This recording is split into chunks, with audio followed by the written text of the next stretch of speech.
Why is the most dangerous creature in the universe called the weeping angel? It's because they have an absolute defense mechanism. The moment any living thing sees them, they turn into immortal, invincible statues. But if two angels lock eyes with each other, they freeze each other in place, unable to move. So they usually cover their eyes with their hands as if they're weeping. That's how they got the name Weeping Angels. But the statues in front of them now were all worn and broken, nothing like the weeping angels. To test his theory, the doctor told everyone to turn off their flashlights, then quickly flashed his own light. Sure enough, the instant the light went out, all the statues moved. Everyone was terrified. They could only stare at the statues in front of them. When the doctor anxiously looked outside, he saw more angels slowly closing in on them. Luckily, these angels moved slowly and couldn't reach them just yet. Clearly, they had been starving here for hundreds of years. Without energy, they couldn't even maintain their basic angel forms. Now the angels had blocked their only way out. So they decided to find an escape route through the crashed ship.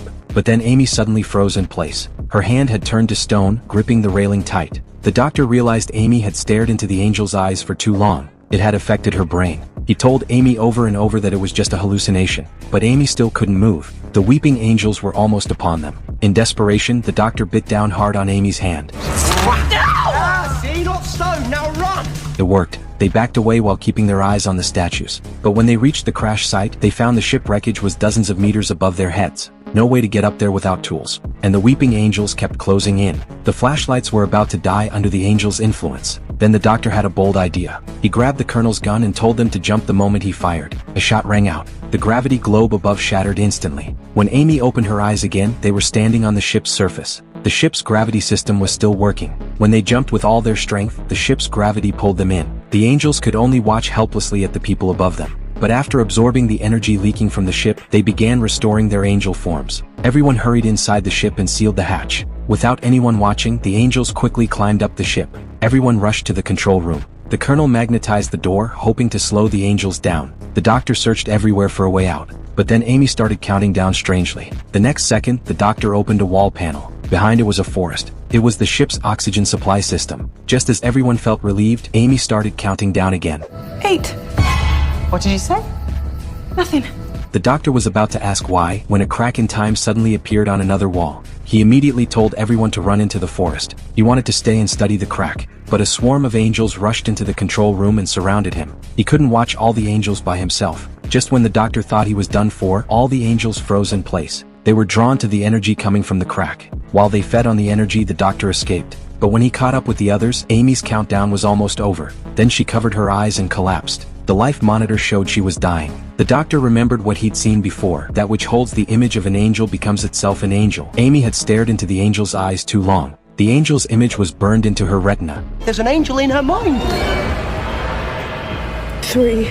This billionaire has an extremely twisted obsession. He keeps a young woman frozen in the cryogenic chambers for as long as 50 years. What's worse, the family just wanted to let the girl out for Christmas. But the billionaire pretended to ask the frozen girl if she was willing. The frozen girl couldn't speak. She could only endure his humiliation in silence. The family witnessing this didn't dare to get angry, because they owed him $4,500, and the frozen girl was the collateral. Just then, his assistant received a call from the president, but the billionaire refused to take it. He then moved to wheel the girl away. To his surprise, the woman said this wasn't her daughter, but her sister. Years ago, the girl had pledged herself to settle the family's debt. Kazran didn't know yet that this frozen girl would become his lifelong regret. The president called again. He said a spaceship trapped above the clouds was about to crash, with over 4,000 people on board. Even though the billionaire could easily land it with his machine, he chose to let them die. He had just hung up the phone, when suddenly the fireplace burst into flames. Then something strange rolled out. Sorry, Christmas Eve on a rooftop, saw a chimney, my whole brain just went, what the hell? It was the Time Lord, the doctor. He came here to save the crashing ship the president mentioned. His in-laws were on board. More importantly, only this family could clear the clouds. The doctor tried to operate the machine, but found only the billionaire could control it. As for the 4,003 people about to die, Kazran couldn't care less. He had no interest in saving poor people. The boy being thrown out suddenly hurled a lump of coal at Kazran's face. He raised his hand to slap the boy, but somehow held back his rage. After driving out the poor, the doctor stayed behind. He could tell the billionaire was suppressing something deep inside. He looked at the chair in the hall. There's a portrait on the wall behind me. It looks like you, but it's too old, so it's your father. All the chairs are angled away from it. Daddy's been dead for 20 years, but you still can't get comfortable where he can see you. You're scared of him, and you're scared of being like him, and good for you. You're not like him, not really. Do you know why? Why? Because you didn't hit the boy. but the billionaire dismissed him and threw him out. Later, half asleep, Kazran saw himself as a child. He was planning to film the fish in the clouds, but his father stopped him and slapped him hard across the face.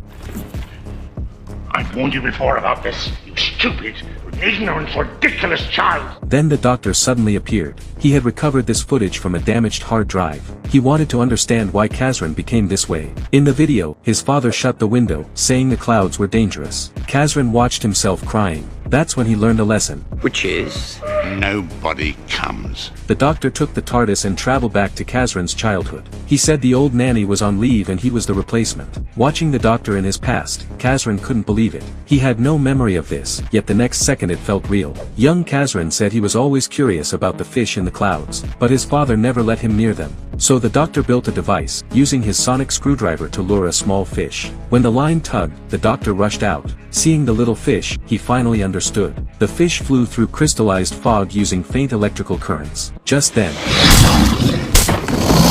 what color is it? Big color. the doctor slammed the wardrobe shut and told young Kazran a shark had entered his bedroom. The shark charged at them but got stuck in the door. The doctor saw it had swallowed half his sonic screwdriver, so he used a pulse to knock the shark unconscious. The boy didn't blame the shark.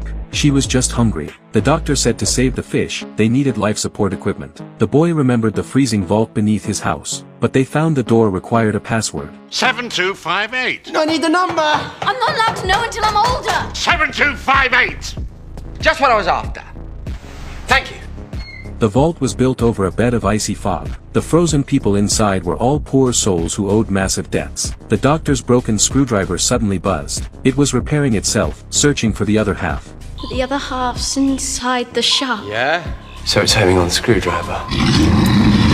The boy ran to a corner, unaware the shark was swimming behind him. At that critical moment, a song echoed through the air. The chamber door had opened. A girl stepped out singing a Christmas carol, calming the shark on the ground. She was the same girl from the hall earlier. Her voice vibrated perfectly through the icy fog. It created a special triangular wave that hypnotized the shark. Kazran looked behind him. His father's portrait had changed into the girl. They returned the shark to the clouds. Abigail went back into the freezing chamber. Young Kazran promised they would return next Christmas.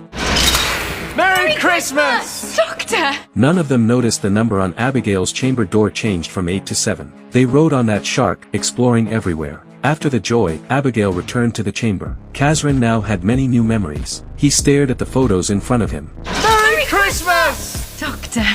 Merry Christmas! Doctor! Merry Christmas!